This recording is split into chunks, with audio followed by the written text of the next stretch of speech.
Hi, my name's Christina Haught, and my topic is living with spina bifida. I'm an RN at the Kraus NICU where I've been working for the last 3.5 years. My goal once I graduate is to be a PEDS palliative care and hematology oncology NP. I'm interested in spina bifida because it's a major birth defect that we often see in the NICU, and this chronic condition comes with major differences in each case when it comes to the lifelong disabling effects and future abilities of this patient population, and these effects leave the whole family unit affected, not just the patient. The main purpose of this video tour is to educate on spina bifida and the importance of folic acid use during pregnancy as well as childbearing ages, and the resources to help those living with spina bifida. I'll focus on what spina bifida is, how it's diagnosed, causes and management of spina bifida, as well as supply the patients and their support system with resources in regard to the latest information and the latest treatments and the outcomes. I will include a step-by-step walkthrough of each different tab included in the CDC's website, and for tabs such as Living with Spina Bifida, Urologic Protocol, Spina Bifida Patient Registry, and free materials, I'll spend a little extra time so the users are able to understand how to navigate and effectively utilize resources found on this page. This is the main homepage of the Spina Bifida website. As you can see, it talks about what spina bifida is, data and statistics, health issues and treatments living with spina bifida, findings from the patient registry, as well as links on how to register and what clinics are involved, research and tracking, about the patient registry, urologic protocol, as well as women and expectant parents tab. There's free materials, which include printouts and downloadable material. There's also a tab that talks about what's new with spina bifida, clinical care guidelines, and research on surgeries and health outcomes. The site creator is the Centers for Disease Control and Prevention. I included the link to the website. The website name is Centers for Disease Control and Prevention, Spina Bifida. Centers for Disease Control and Prevention SEER score is 3.6. The CDC is highly regarded and respected. This site includes original viewpoints and content, as well as supplies links to other credible resources to ensure good coverage and education is being supplied to support public health nationwide. The CDC's webpage discloses information ranging from what spina bifida is to the differences in developmental stages when living with spina bifida, and supplies a plethora of support groups and other free online educational resources. All the websites I searched through, this is the best choice because the Center for Disease Control and Prevention Spina Bifida webpage has an abundance of credible information and broad range of topics regarding education and resources for spina bifida. The CDC's webpage also includes a plethora of links to other resources that are credible that can help educate and reinforce education disclosed on this website. This website was the best option because it was descriptive and detailed, however, spoke in terms that non-medical persons could understand, which is very important when assessing educational material. The CDC is a highly regarded and respected site that includes original viewpoints and content, as well as supplies links to other credible resources to ensure good coverage and education is being supplied to support the public.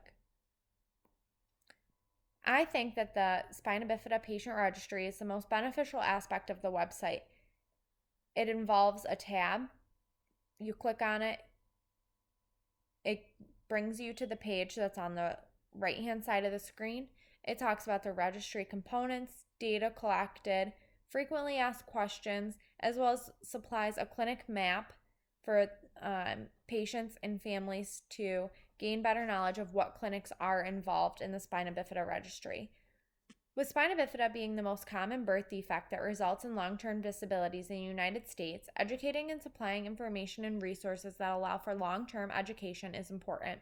Through supplying patients and families with tools such as the Centers for Disease Control and Prevention webpage, I'm supplying supportive, credible measures to educate the patient and their support system throughout their journey. These tools will allow for individuals to gain insight regarding the disease, how to manage each developmental stage, how to educate and supply others with information regarding the diagnosis, and how to reach support groups, supportive resources, and free materials to help manage spina bifida. Supplying individuals with support and supportive measures improves their self-management of care by increasing their knowledge, their confidence in their abilities, their desire to take initiative, and overall patient outcomes.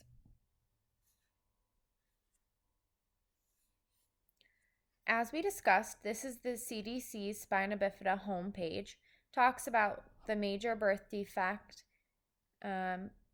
and how, with good quality medical care, people with spina bifida can reach their full potential. On the right-hand side, you'll see what's new. It discusses new clinical care guidance.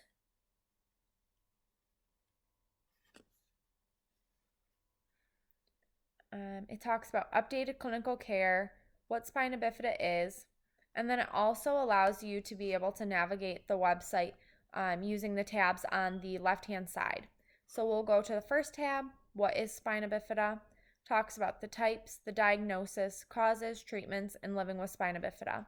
It also allows you to take a quiz to test your knowledge. There's the health issues and treatments. It talks about open spina bifida, hydrocephalus, tethered spinal cord, mobility and physical activity, using the bathroom, skin care, latex allergies, which are closely connected with spina bifida patients, health checks, other concerns, and other references. Mobility and physical activity, as well as using the bathroom, are a major concern of patients with spina bifida because there's extra precautions and there's extra considerations when caring for patients that have neurogenic bladder and no or limited physical mobility. This is just back to the clinical care guidance. This is living with spina bifida. I think this is one of the most beneficial and important parts of this page because it goes through the developmental stages and allows for parents to learn about spina bifida, what to expect, finding support, and references.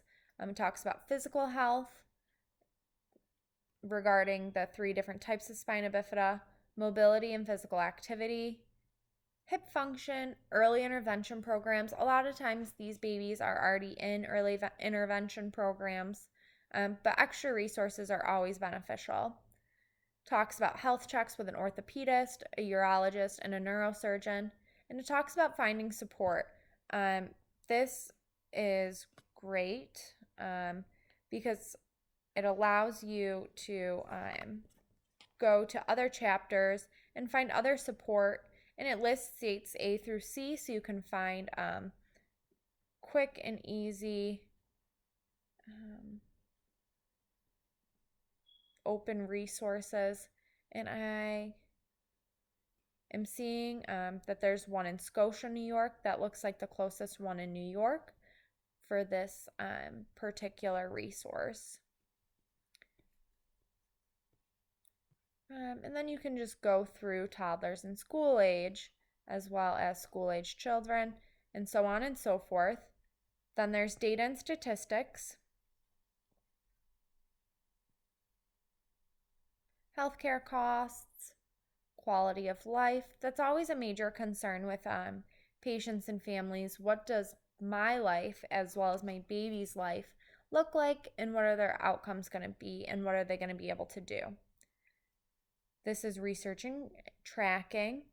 This also kind of goes into the spina bifida patient registry, what it is, as well as tracking methods.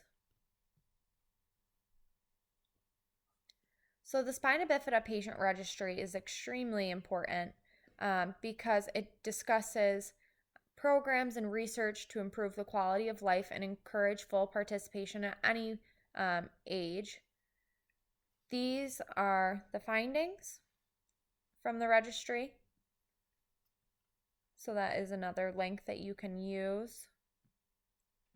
Talks about skin breakdown, bladder continence, bowel continence.